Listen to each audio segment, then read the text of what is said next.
We are live. I'm trying that again. Hopefully, we are live. I hope everyone's doing well. It's July 30th. Hard to imagine that July is almost one more day in July, and I'm starting again, so you may hear this. Hello.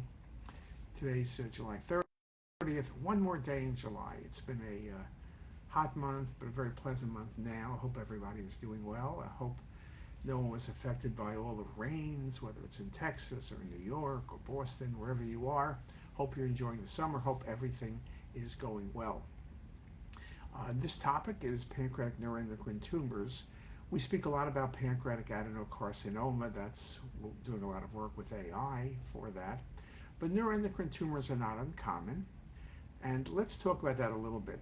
So what does a neuroendocrine tumor look like? Well, sometimes they're functional. Insulinomas is a good example. Patients are hypoglycemic. That's one presentation. Most of them are non-functioning. The tumors can range from a centimeter to 20 centimeters. They're very vascular typically, particularly the smaller ones.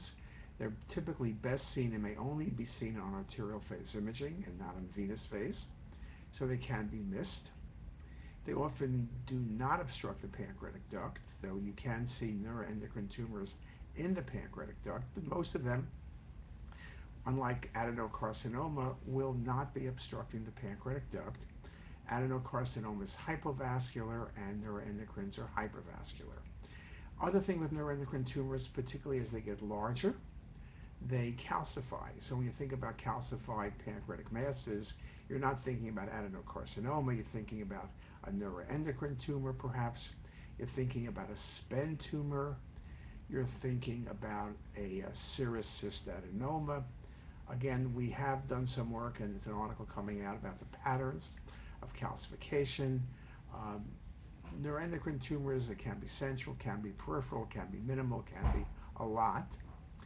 In terms of malignancies, we have done work in using radiomics, predicting whether a tumor is aggressively behaving. Some rules are that if it's under 2 centimeters, it probably can be followed surely under 1 centimeter, and you're going to make sure it doesn't get larger. You can biopsy the lesions and look at aggressiveness, but the biopsies are often inconclusive, and you don't have to host specimen, and the pathologist would be uncomfortable to say it's not an aggressive tumor. So radiomics has been used as a way of predicting whether something is or is not aggressive. Okay, so that's a really, really good example of what you can do. In terms of metastasis, typically mets from neuroendocrine tumor go to the liver. They can also go to bone. When they're in the liver, they can be solitary or multiple. They can be small or large. They're typically hypervascular. You can see them better on the arterial phase, but usually you can see them, particularly with the larger, on both arterial and venous phase imaging.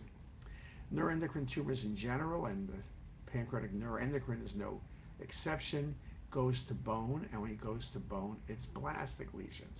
Pancreatic adenocarcinoma rarely goes to bone, but it can. But when it goes to bone, it's typically a lytic lesion. Neuroendocrine tumors are going to be vascular. Typical treatment neuroendocrine tumors, if they're going to treat, is typically with surgery. You can resect the tumor successfully. They have done ablation of liver lesions. With neuroendocrine tumors, particularly functioning ones like insulinomas, you want to be very careful about satisfaction of search. The lesions are small, and you say, oh my God, I found a lesion. But remember, there can be multiple lesions. You find one, look for a second. Surgeons will, at surgery, do endoscopy and, not endoscopy, they'll do EUS, and look at the entire gland. So if they know there's a lesion in the head, that's great.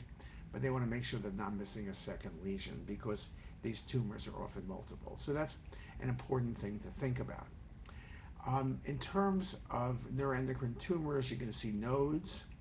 Nodes, again, can be vascular. They can have calcifications, can be periodic, they can be mesenteric.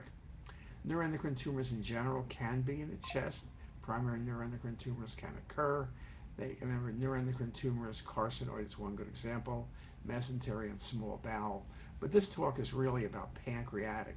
So small tumors often, but can be large, vascular, but not always. I've seen some cystic neuroendocrine tumors. I've seen some neuroendocrine tumors that look identical to PDAC. But again, some helpful findings are the fact that with neuroendocrine, you don't typically see the dilated duct. Again, metastasis to liver, look carefully. Make sure you have arterial phase. I've seen many cases where mets are not seen on venous phase imaging, and that's just the way it is. So you really have to really think about it. So very, very important. So with that, hopefully it's helpful. We have lectures on CTisus, on neuroendocrine tumors. Listen to them. We have lots of good cases in the pancreatic section as well as the liver section, so listen to that as well. And with that, I hope everybody has a great day, and see you in August.